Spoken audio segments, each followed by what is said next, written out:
नमस्कार। आज हम भारत में दिव्यांगों से जुड़े कानूनों के एक बहुत बड़े सफर को समझने वाले हैं।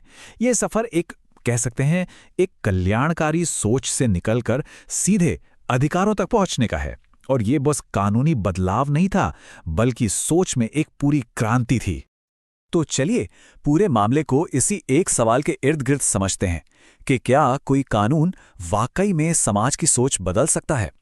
आज हम इसी सवाल का जवाब ढूंढने की कोशिश करेंगे, क्योंकि ये कहानी सिर्फ नियम बदलने की नहीं है, ये तो पूरा का पूरा नजरिया बदलने की कहानी है।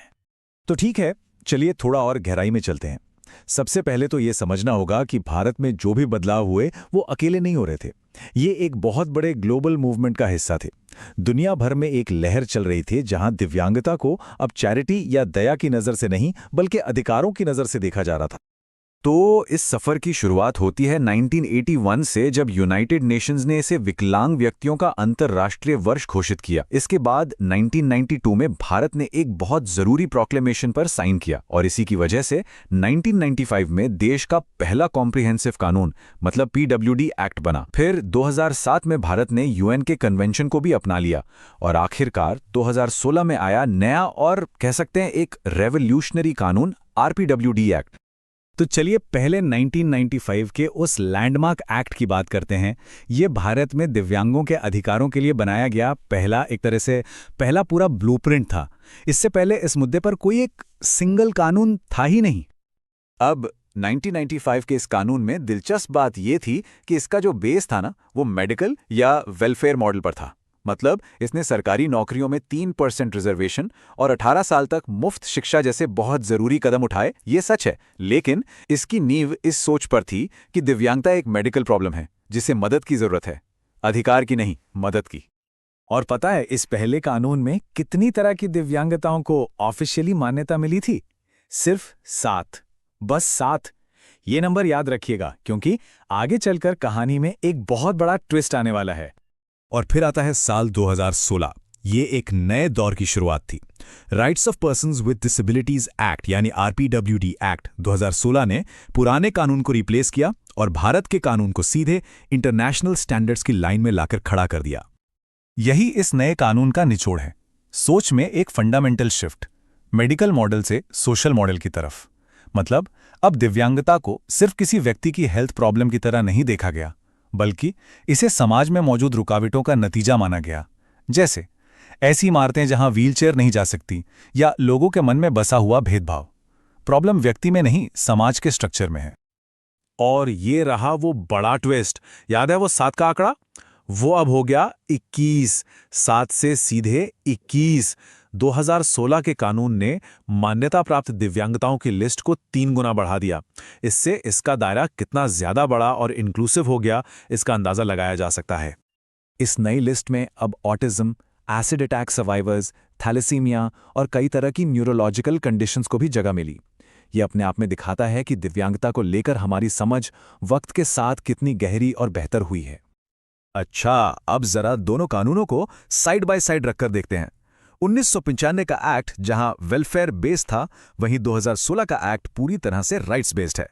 दिव्यांगताओं की संख्या 7 से बढ़कर 21 हो गई। सरकारी नौकरियों में रिजर्वेशन 3% से बढ़कर 4% हुआ, और हायर एजुकेशन में 5% रिजर्वेशन का एक नया प्रोविजन आया। और सबसे बड़ी बात, नए कानून में नियम तोड़ने पर सजा और स्पेशल कोर्ट्स का भी इंतजाम है, जो इसे कहीं ज्यादा मजबूत बनाता है। चलिए अब ये देखते हैं कि ये कानून असल में जमीन पर कैसे काम करता है। और इसका सबसे बेहतरीन उदाहरण हमें मिलता है एजुकेशन के फील्ड में, जहां इस कानून ने एक क्रांतिकारी बदलाव की नींव रखी है। इस कानून का जो कोर प्रिंसिपल है वो है इंक्लूसिव एजुकेशन यानी समावेशी शिक्षा। इसका बहुत सीधा सा मतलब है कि दिव्यांग और गैर दिव्यांग बच्चे एक ही स्कूल में, एक ही क्लास में साथ साथ पढ़ेंगे, और दिव्यांग बच्चों को उनकी जरूरत के हिसाब से हर तरह का सपोर्ट सिस्टम दिया जाएगा। तो सवाल यह है कि यह समावेशी शिक्षा असल में काम कैसे करती है। देखिए, इसके 4 मजबूत पिलर्स हैं। पहला, कोई भी स्कूल दिव्यांगता के आधार पर एडमिशन देने से मना नहीं कर सकता। दूसरा, स्कूलों को बैरियर फ्री बनाना होगा, मतलब पूरी तरह से एक्सेसिबल। तीसरा, हर बच्चे को उसकी जरूरत के हिसाब से इंडिविजुअल सपोर्ट देना होगा, जैसे स्पेशल एजुकेटर्स या असिस्टिव डिवाइसेस। और चौथा, टीचर्स को इंक्लूसिव तरीकों से पढ़ाने की ट्रेनिंग देना ये अब मैंडेटरी है। देखिए, 2016 का कानून नो डाउट बहुत प्रोग्रेसिव है, लेकिन इसे पूरी तरह से लागू करने का सफर अभी भी चल रहा है। आखिर कानून बनाना एक बात है और उसे हकीकत में बदलना बिल्कुल दूसरी। तो आगे की राह में कुछ चुनौतियां भी हैं और मौके भी। तो हमारे सामने सबसे बड़ी रुकावटें क्या हैं? पहली, इंक्लूसिव क्लासरूम्स के लिए ट्रेन्ड टीचर्स की भारी कमी है। दूसरी, कई स्कूलों में आज भी रैंप और एक्सेसिबल टॉयलेट्स जैसी बेसिक चीजें नहीं हैं। तीसरी, पेरेंट्स और स्कूल एडमिनिस्ट्रेटर्स में अपने अधिकारों को लेकर जागरूकता की कमी है। और हां, दिव्यांगता का सर्टिफिकेट बनवाने में जो देरी होती है वो एक अलग ही समस्या है। तो यहां सबसे जरूरी बात समझने वाली यह है कि एक मजबूत कानूनी ढांचा तो बस एक फाउंडेशन है, एक नींव है। इस पर एक ट्रूली इंक्लूसिव समाज की इमारत खड़ी करने के लिए सरकार, स्कूल, पेरेंट्स, हम सबको मिलकर कोशिश करनी होगी। और आखिर में ये पूरी बातचीत हमें एक बहुत जरूरी सवाल पे लाके छोड़ देती है।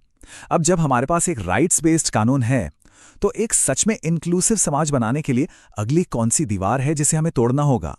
इस पे सोचना बहुत